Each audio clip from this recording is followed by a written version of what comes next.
Yo por mí no, luego ya me lo repaso y tal, pero por mí Vale. estupendo. Bien, bueno, pues entonces, vamos a ver.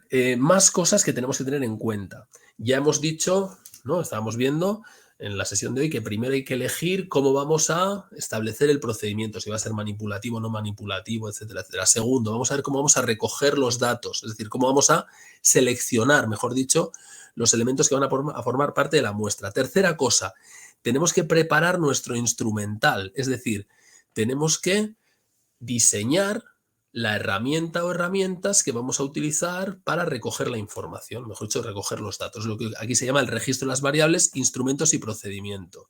Muchas veces en nuestro ámbito, eso consiste en diseñar un cuestionario.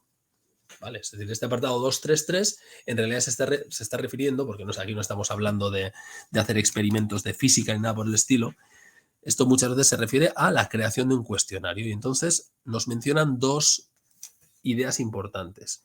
Cualquier herramienta que nosotros creemos, diseñemos para recoger datos de nuestra muestra, tiene que cumplir dos características, que es la fiabilidad y la validez. Esas dos palabras son palabras muy importantes, fiabilidad y validez.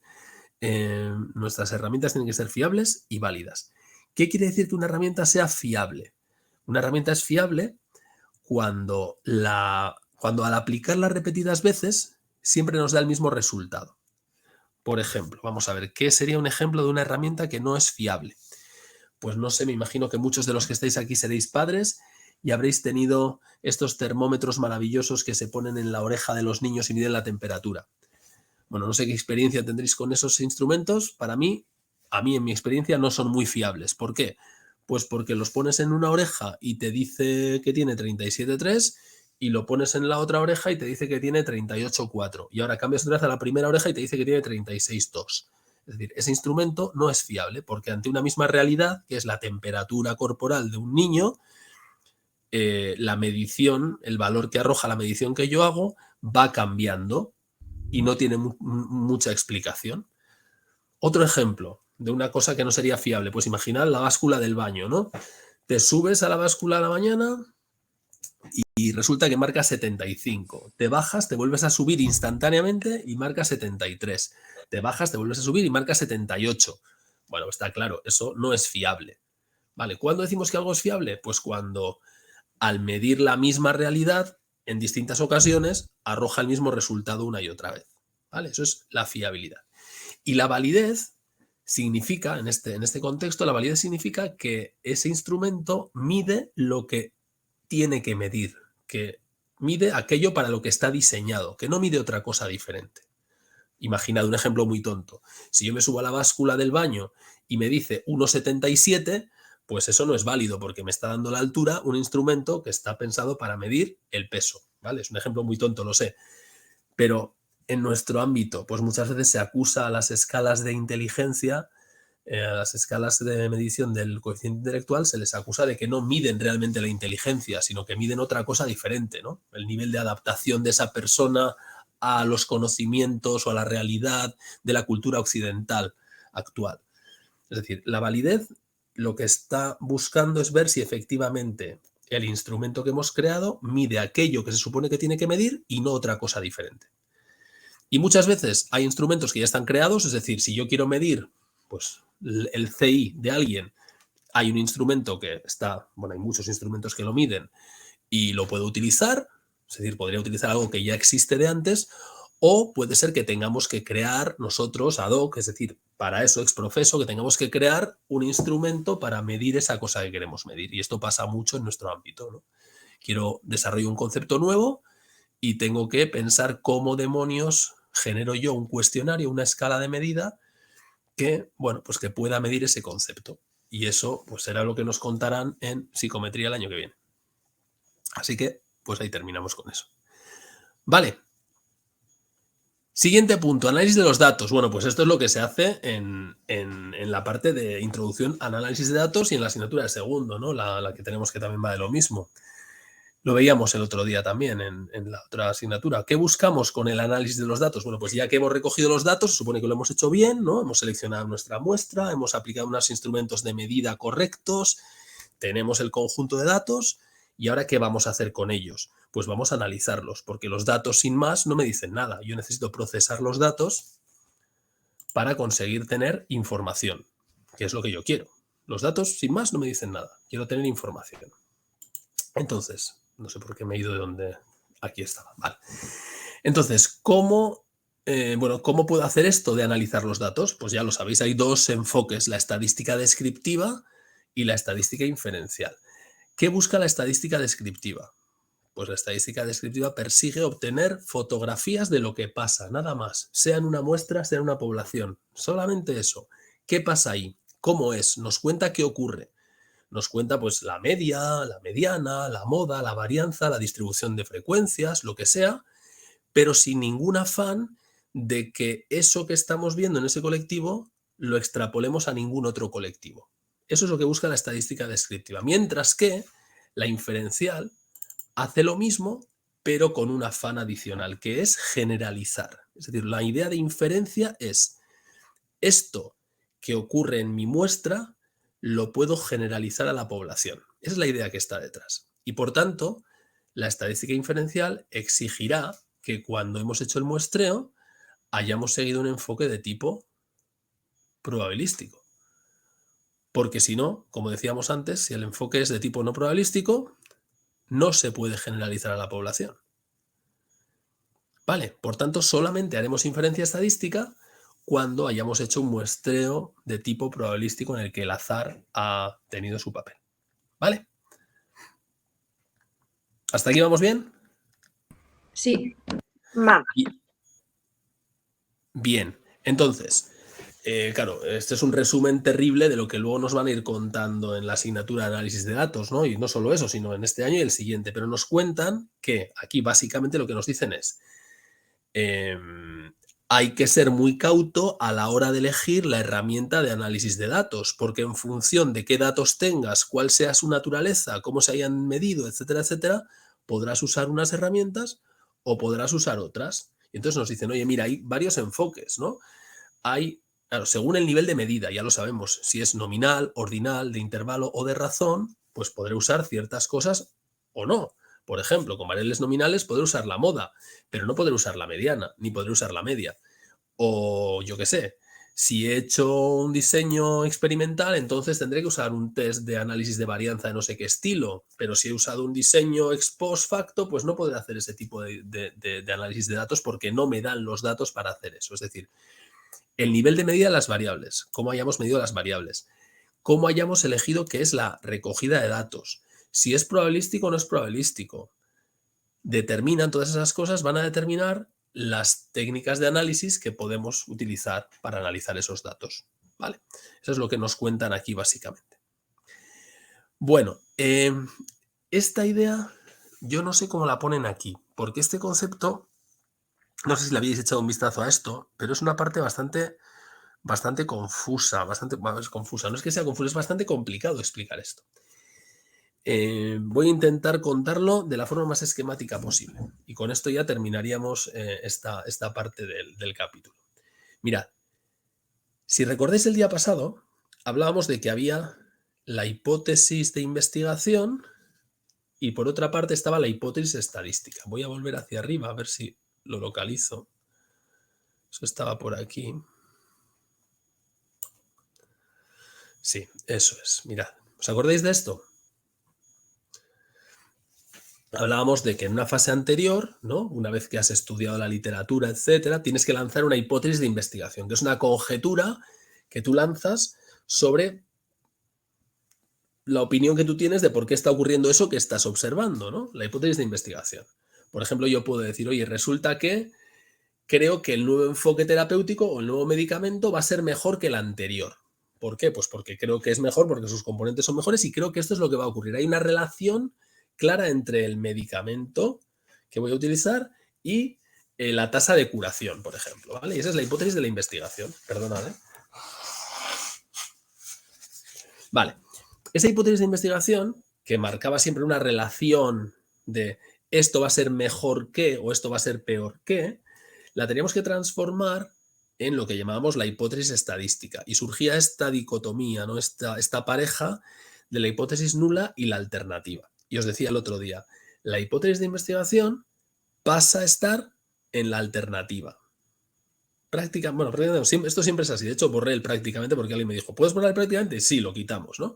La hipótesis alternativa recoge la hipótesis de investigación.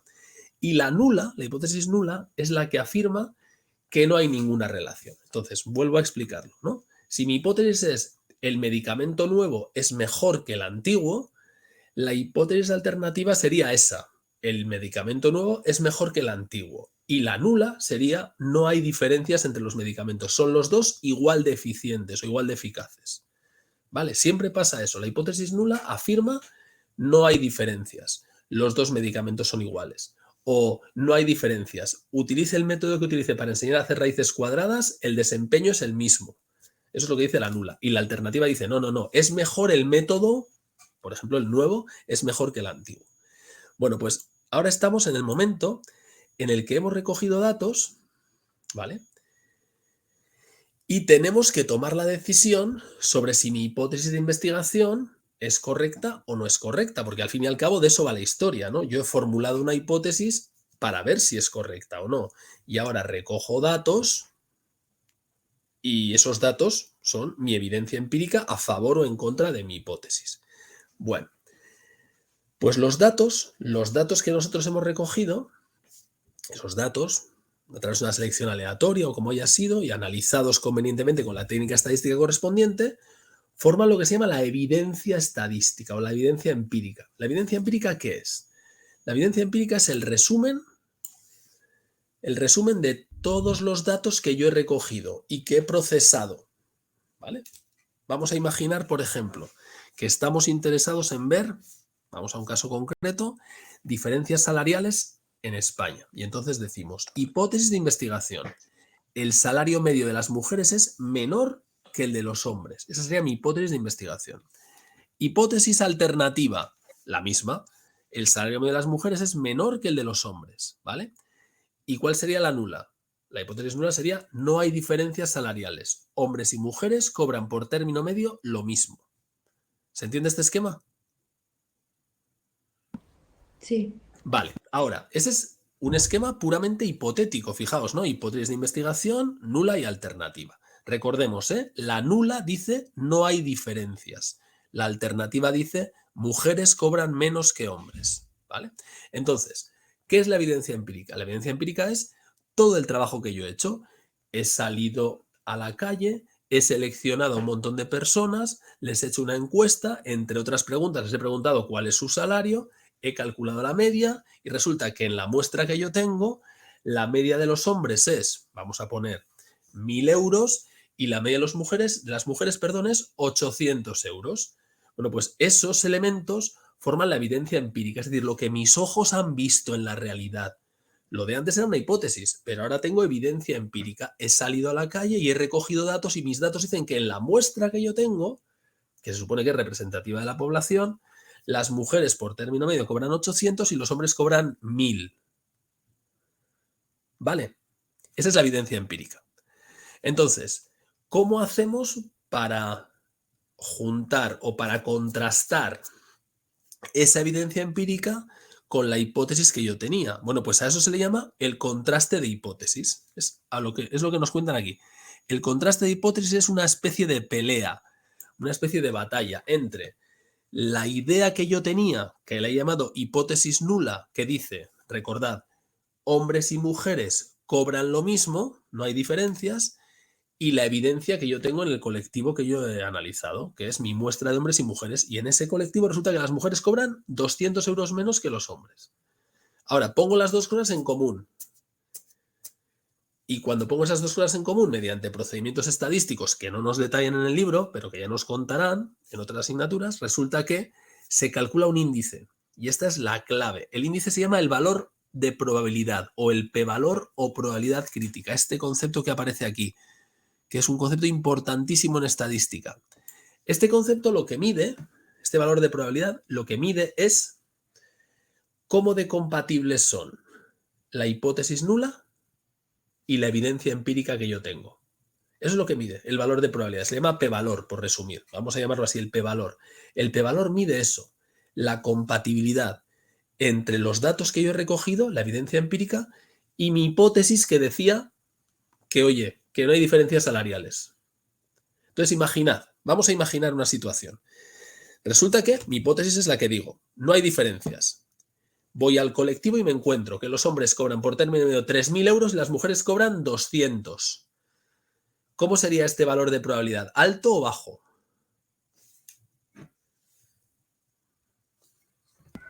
Perdona, ¿la puedes repetir? Es que creo que la has hecho un poco Sí, rápido. sí.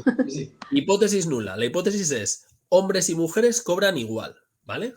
Esa es la hipótesis, que me la he sacado de mi imaginación. Resulta que he ido a la calle, he recogido evidencia empírica, he estudiado una muestra de hombres y de mujeres, y resulta que los hombres, en mi muestra, por término medio cobran 3.000 euros y las mujeres por término medio cobran 200 euros. ¿Os parece que esa evidencia empírica es compatible con la hipótesis que hemos formulado que dice que hombres y mujeres cobran igual? No. No. ¿Cómo se reflejaría eso? Se reflejaría en que el p-valor, este p-valor sería bajísimo. ¿Vale? Porque el p-valor mide cómo de compatible es lo que yo estoy viendo, mi evidencia, la evidencia empírica, con la hipótesis nula. Entonces, pasaría eso. Si resulta que la evidencia empírica me está diciendo, hombre, vamos a ver, 3.000 euros y 200, esto es totalmente incompatible con la idea de que cobren igual. ¿Cómo se vería eso en términos estadísticos? En un p-valor bajísimo, cercano a cero. El p-valor siempre está entre 0 y 1. Vale, entonces, se vería en un p-valor bajísimo. Imaginad ahora otra situación. Resulta que yo tengo mi hipótesis que dice que hombres y mujeres cobran igual. Voy a la calle, hago un estudio, tomo una muestra de hombres, otra de mujeres, calculo el salario medio de hombres y de mujeres y me da que los hombres cobran 997 euros y las mujeres 998 o 996. ¿Eso es compatible con mi hipótesis de que cobran igual? Sí. Pues sí, hombre, no es exactamente lo mismo, pero no es una locura pensar que pueda pasar eso bajo la hipótesis de que realmente cobran igual, ¿no? Cobrando igual, puede ser que mi muestra no sea perfectamente representativa y que hay una pequeña diferencia. Sí, la muestra es es decir, el valor que he obtenido en la muestra es tan parecido que prácticamente puedo decir que mi hipótesis se sostiene, se mantiene. Bueno, pues en ese caso el p-valor sería muy alto, porque indicaría que hay una gran compatibilidad entre lo que yo he visto y la hipótesis que he formulado. Ese es el p-valor. O sea, quedaos con esta idea. El p-valor mide cómo de compatible es la hipótesis nula, que dice no hay diferencias, con la evidencia que yo he recogido. ¿Sí? Sí, entonces el p-valor se calcula con una fórmula. El p-valor en realidad se calcula haciendo una integral. Hay que hacer una integral de densidad, o sea, es un tema que nos lo hace siempre un ordenador. Vale. El ordenador nos va a decir, hay un software estadístico que te dice, mira, con estos datos el p-valor que resulta de esta evidencia empírica es 0,000003. Y entonces dices, uff, bajísimo. Eso quiere decir que es incompatible, con lo cual tengo que decir que mi hipótesis nula es falsa. Por tanto, no cobran igual. O me dice, mira, el p-valor es 0,98. Pues digo, esto es muy alto. Una pregunta, ¿por Sí. qué se toma como referencia la hipótesis nula y no las otras hipótesis? Pues porque es la forma de trabajar en estadística. Se hace así.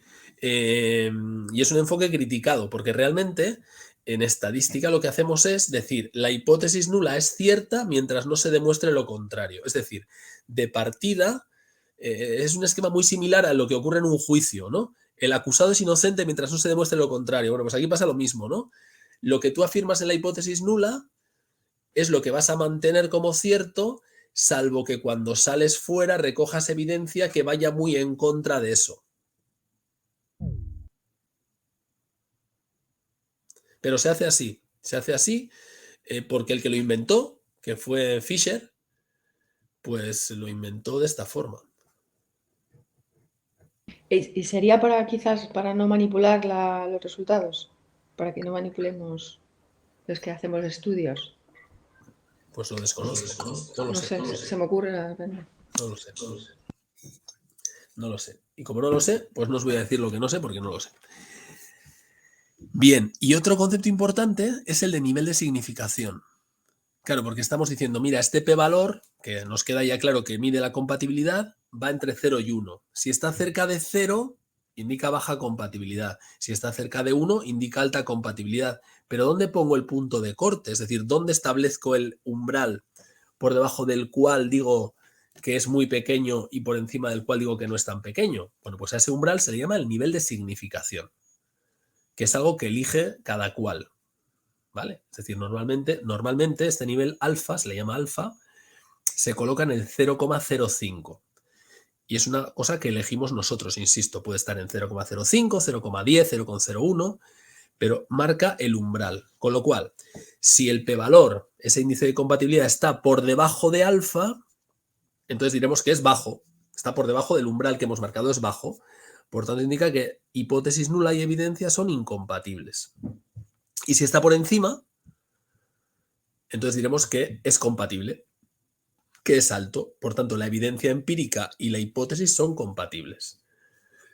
Ya digo, este es un tema denso, que es la primera vez que te lo cuentan, es imposible captarlo así. Es decir, es algo que hay que oír, hay que leer, hay que pensar, hay que darle unas vueltas y después de darle muchas vueltas, pues se llega a entender.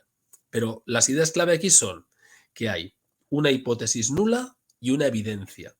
Esa hipótesis nula y esa evidencia se ponen en juego y el p-valor determina si son compatibles entre ellas o no. Ese p-valor nos lo va a dar un ordenador, siempre. El ordenador, el programa informático, nos va a decir cuánto vale el p-valor. Si ese p-valor es pequeño, y pequeño se traduce en menor que el nivel de significación, menor o igual, entonces quiere decir que hipótesis nula y evidencia son incompatibles y tendré que rechazar la hipótesis nula y decir que no me lo creo y que por tanto el salario de hombres y mujeres son distintos. Y si el p-valor es alto, mayor que alfa, entonces diré, mira, pues la hipótesis nula y lo que yo he visto son compatibles, así que me la creo, me creo la hipótesis nula y digo que los salarios son iguales. Y esa es la idea básica. Pero este párrafo que está aquí tiene muchísima información. Hay que leerlo con muchísimo cuidado. Y el libro lo explica, pero tampoco explica mucho más que esto. O sea que, bueno, echadle un vistazo y si en la siguiente sesión seguís teniendo dudas, pues lo miramos, ¿vale? Y otro enfoque, que es el del tamaño del efecto, aquí también lo explica muy por encima el libro, pero la idea es que algo puede ser que tengamos evidencia para decir que hay diferencias en los salarios, ¿no? Que hombres y mujeres cobran diferente, pero a lo mejor esa evidencia la tenemos porque tenemos unas muestras muy grandes, ¿no? Hemos tomado una muestra tan enorme de hombres y de mujeres que mi muestra se parece muchísimo a la población y entonces es capaz de detectar diferencias pequeñas. Pero es que resulta que lo que me está pasando es que los hombres cobran 1.010 y las mujeres 995. Esa diferencia puede ser significativa en términos estadísticos, en términos de p-valor, pero no es significativa en términos prácticos. Es decir, la diferencia tiene lo que se llama un tamaño del efecto pequeño.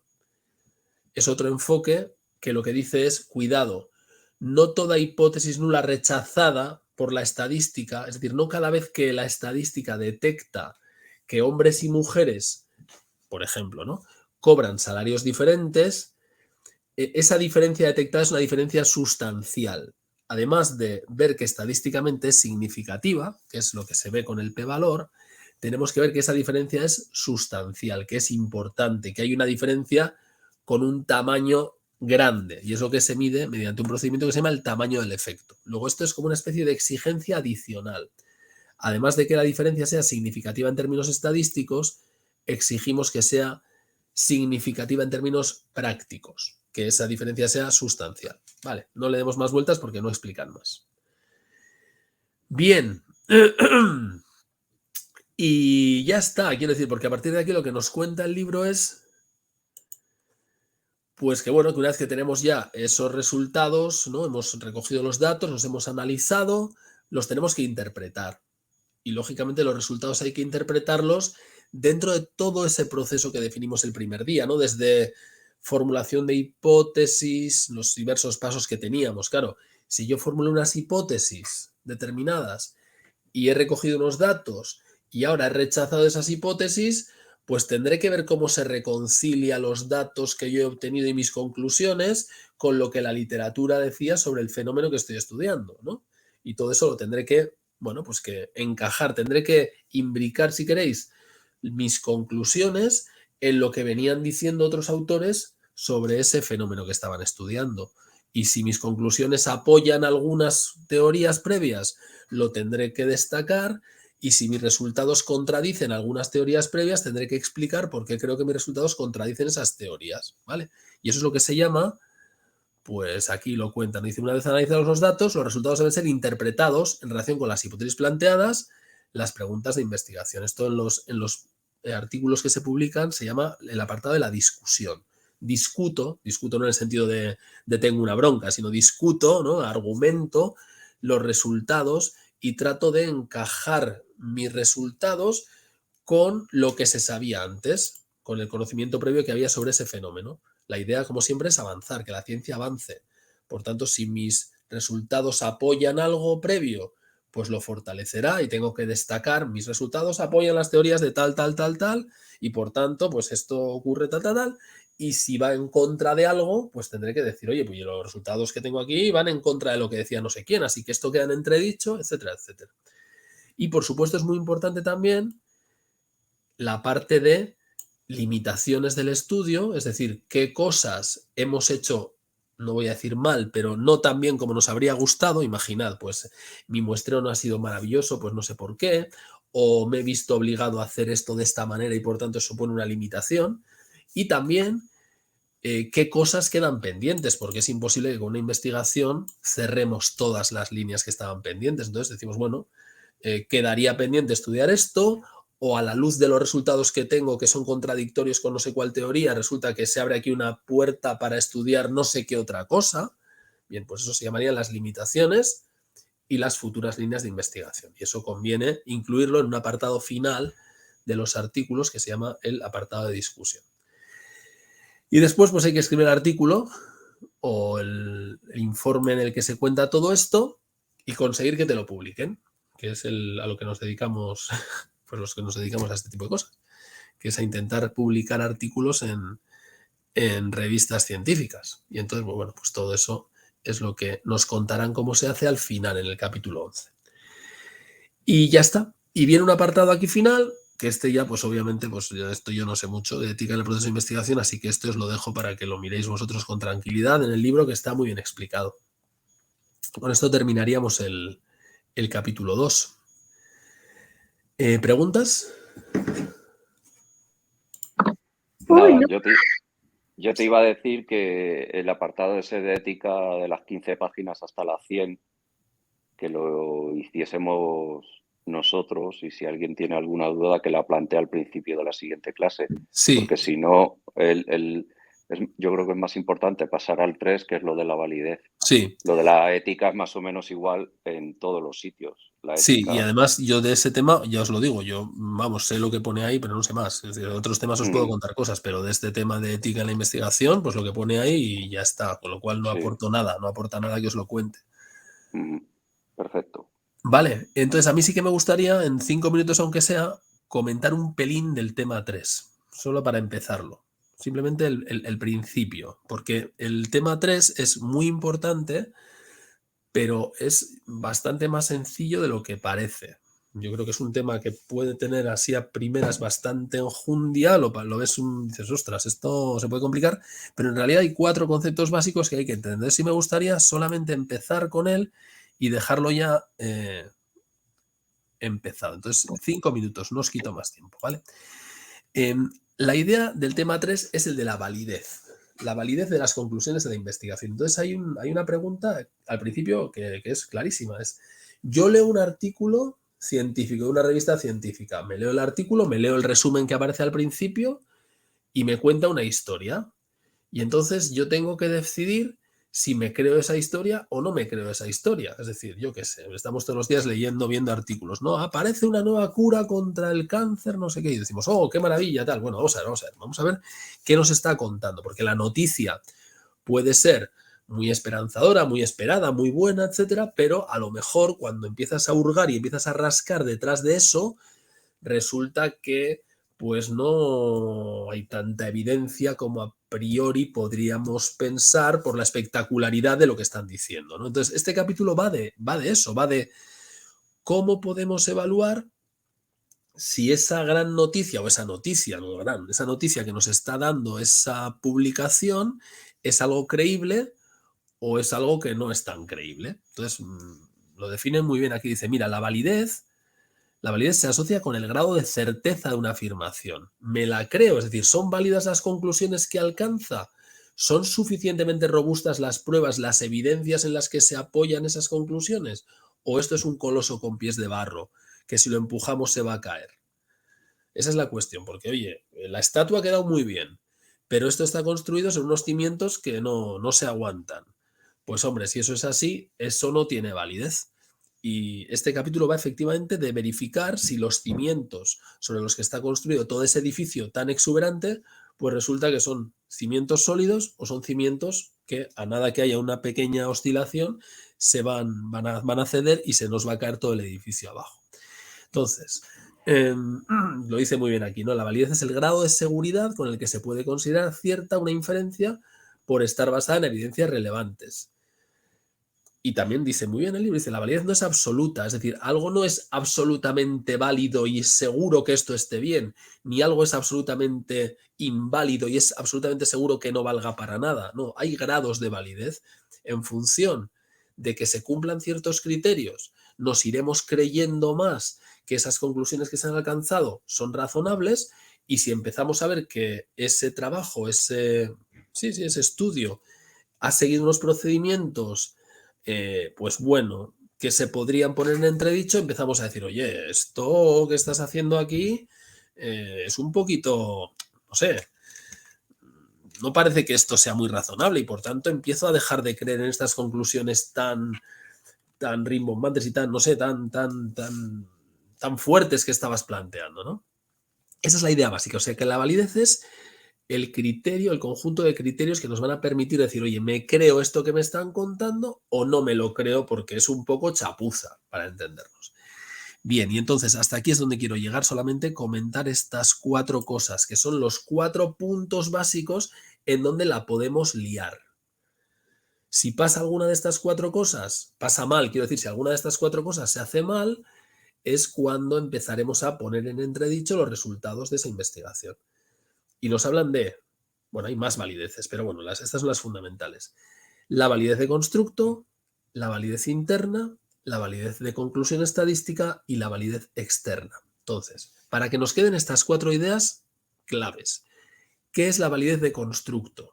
Pues es el análisis teórico del constructo y su operacionalización, es lo que dice ahí, ¿no? ¿Pero qué quiere decir esto? Bueno, quiere decir que si yo voy a estudiar, por ejemplo, un concepto como pueden ser las altas capacidades en adolescentes, si estoy estudiando altas capacidades en adolescentes, tengo que tener muy bien definido qué se entiende por altas capacidades en adolescentes. Es decir, no puede ser que yo esté hablando de altas capacidades sin haber definido el concepto de altas capacidades de forma clarísima, basándome en la literatura previa, basándome en distintas escuelas de opinión y de pensamiento sobre ese fenómeno. Es decir, tengo que tener claro desde el punto de vista teórico ¿qué se entiende por altas capacidades? ¿Vale? Esa es la primera cuestión. ¿Qué es? ¿Un niño que sabe, no sé, que sabe hacer sumas muy rápido?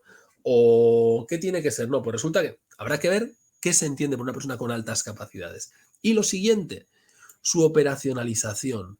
Esta palabrita salió el otro día. ¿Cómo demonios voy a ser capaz, a través de variables que yo pueda ver, de variables observables, de determinar que ese concepto que yo estoy llamando altas capacidades se está manifestando? Porque si no soy capaz de decir, oye, mira, las altas capacidades se van a manifestar en toda esta serie de cosas. Y esta serie de cosas son las que yo voy a medir para determinar que efectivamente se están dando las altas capacidades. Bueno, pues si esto no lo hacemos bien, si no sabemos muy bien de qué estamos hablando porque no hemos hecho un análisis teórico del concepto, o además de eso, o aparte de eso, hemos hecho un análisis teórico correcto, pero luego no hemos decidido muy bien cómo lo vamos a medir, estaremos incurriendo en un problema de validez de constructo. Estará en entredicho y las conclusiones pues ya no serán tan creíbles. Siguiente cuestión, la validez interna. Esto se refiere a la causalidad. Validez interna es causalidad. La idea es, en cuanto nos digan validez interna, causalidad. ¿Y cuándo podemos establecer causalidad? Solo con experimentos. Y menos con los cuasi experimentos. Y nada con ningún otro tipo de estudios. Es decir, si nos están diciendo que hay una relación de causalidad entre, yo qué sé, entre X e Y, y resulta que han hecho un diseño ex post facto, pues lo siento mucho, pero eso no tiene validez interna. O han hecho un estudio observacional o correlacional, pues lo siento, pero eso no tiene validez interna. La validez interna exige que se haya hecho un diseño manipulativo, bien de tipo experimental, bien de tipo cuasi experimental. Por tanto, bueno, pues lógicamente, si nos dicen, oye, hay una relación de causa-efecto entre no sé qué cosa y no sé qué otra cosa, bueno, lo primero que hay que mirar es el diseño que han hecho. Si no es un experimento o un cuasi experimento, se acaba de ir a freír espárragos con, perdón, la validez y la validez interna. Otro elemento, la validez de conclusión estadística. ¿Esto a qué se refiere? Pues que esto se refiere a toda la parte de la toma de datos, ¿no? Es decir, cómo hemos recogido los datos, los hemos recogido bien, ha sido un muestreo representativo, probabilístico, ha sido un muestreo, ha sido diseñado un instrumento de medida ad hoc o elegido en el que se haya verificado la fiabilidad y la validez. Es decir, se han recogido bien los datos, como hemos dicho antes, y es más, y una vez que se han recogido bien los datos, se han medido bien, además, se han analizado bien o se han utilizado estrategias o técnicas, mejor dicho, de análisis de datos que no se corresponden con el tipo de datos que hemos utilizado. Por ejemplo, resulta que tenemos variables nominales y hemos calculado varianzas, cosa que no se puede hacer. Bueno, pues si hemos hecho cosas raras en la recogida de datos o hemos hecho cosas raras en la fase de análisis de datos, la validez de conclusión estadística estará en entredicho. Eso es otro problema más que se puede dar. Y el último, la validez externa. La validez externa se refiere a la parte de la inferencia, a la parte de pasar de la muestra a la población. ¿Esto que estamos viendo en la muestra lo puedo generalizar, lo puedo extrapolar a la población, sí o no? Esa es la clave. ¿Y cuándo lo podré extrapolar? Pues cuando haya hecho un muestreo de tipo representativo, cuando mi muestra sea representativa de la población, cuando pueda hacer inferencia estadística. Si no tengo una muestra representativa, entonces no podré generalizar y por tanto mi validez externa estará en entredicho. Ese es un tipo de validez externa. Y otro es lo que se llama la validez externa ecológica, que es cuando hemos hecho un experimento en un laboratorio y ahora decimos, ¿y esto qué pasa en el laboratorio? Y lo hemos hecho con una muestra maravillosamente representativa y todo fantástico, pero lo hemos hecho en el laboratorio. Y ahora decimos, ¿y esto que pasa en el laboratorio?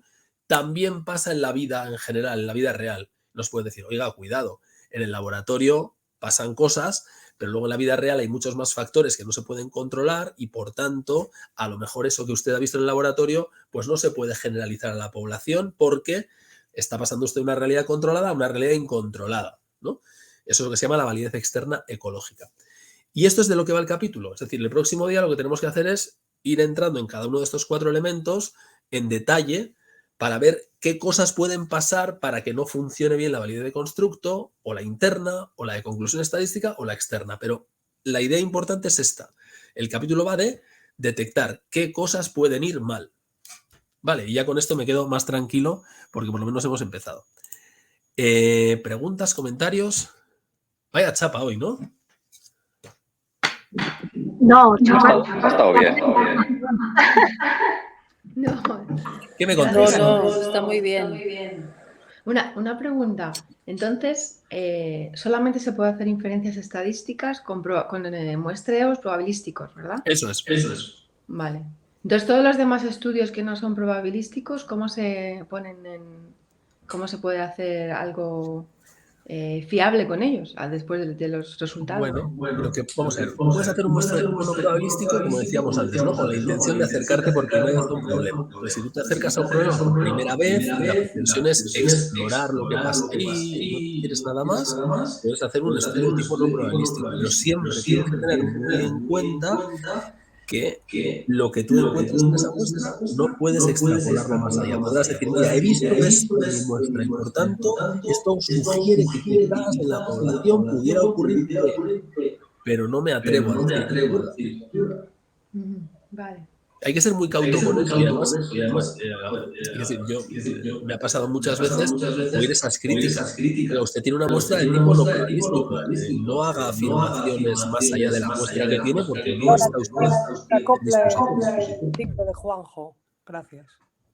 Nada, estaba diciendo que se acopla el micro Ah, cuando... vale, no, ya eso era. O sea, quiero decir, ya terminamos. chao. En ese caso hay que limitarse a lo que ocurre en la muestra y ya está. Y decir, hombre, sí puedes decir, por supuesto, efectivamente puedes decir, hombre, esto que veo en la muestra, si la muestra es, ya sé que no es probabilística, pero bueno, es una buena muestra, es representativa, puede ser representativa del conjunto, pues porque son los que la forman. Me he preocupado porque sean importantes y sean sujetos, bueno, pues que está bien que estén en la muestra. Puedes decir, hombre, esto sugiere que en la población quizás pudiera ocurrir que... Puedes lanzar ideas, pero no puedes afirmar nada, porque en cuanto tu muestra no sea representativa, te quedas sin la posibilidad de calcular índices estadísticos que necesitas para hacer esa generalización. Entonces no puedes hacerlo. Gracias. Más cosas.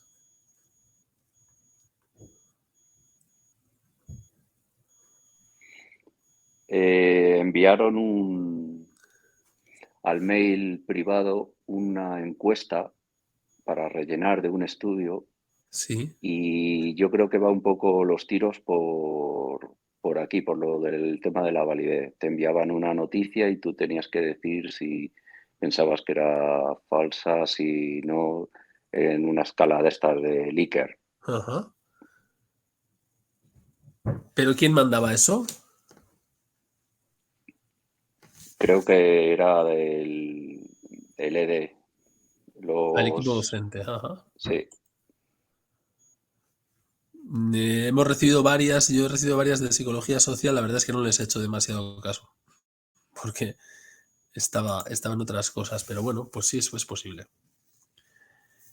¿Qué más tenemos por ahí? Juanjo, y cuando haces un estudio, los que recogen datos, o sea, ¿la misma persona hace el estudio y recoge los datos o hay varias personas? ¿Cómo funciona normalmente? Bueno, eso depende cómo sea el instituto de grande, ¿no? Normalmente está en los que yo conozco al menos está repartida la tarea, es decir, hay personas que se dedican a hacer las encuestas y después otros son especialistas en el procesado de los datos normalmente. Pero bueno, también conozco algún instituto pequeño que el gerente hace de todo, o sea, desde recoger los datos hasta barrer. Entonces, bueno, hay de todo, pero normalmente en un instituto grande lo que ocurre es eso, ¿no? Los encuestadores suelen ser personas contratadas a las que se les forma además explícitamente para esa investigación, se les explica, porque es muy importante que los encuestadores estén bien formados, es muy importante que todos los encuestadores apliquen los criterios de la misma forma y por tanto hay que formarlos muy bien y suelen ser personas que se les contrata, se les forma, se les lanza a la calle, hacen las encuestas, recogen esos datos y luego otros equipos son los que se encargan del proceso del proceso de esos datos. Sí.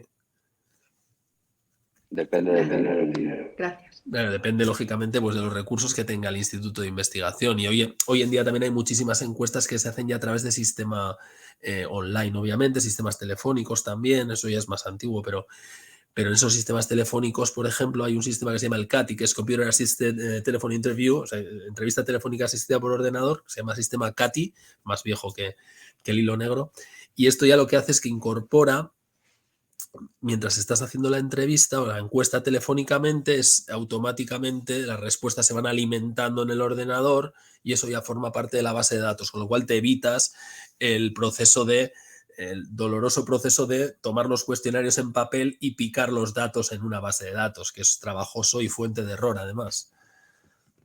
Entonces hoy en día está muchísimo más automatizado y sobre todo también con las encuestas online, ¿no?, que hay hoy en día. Gracias. Pero bueno, cuando nos llaman a casa y nos dicen, ¿no?, porque seguro que os llaman a casa y os dicen, soy del instituto no sé qué y quiero hacer una encuesta, estamos haciendo una encuesta sobre ocio en, yo qué sé, pues cualquier cosa. Eso casi con total seguridad está con un sistema CATI. Tiene un sistema de ordenador delante que le va diciendo las preguntas que tiene que hacerte y a medida que tú respondes, esa persona va tecleando lo que le respondes y va, de hecho, pues va saliendo la siguiente pregunta y ya se va alimentando la base de datos automáticamente. Rápido, corto, vamos, rápido y fiable, ¿no? Sí, eso es. Más cosas.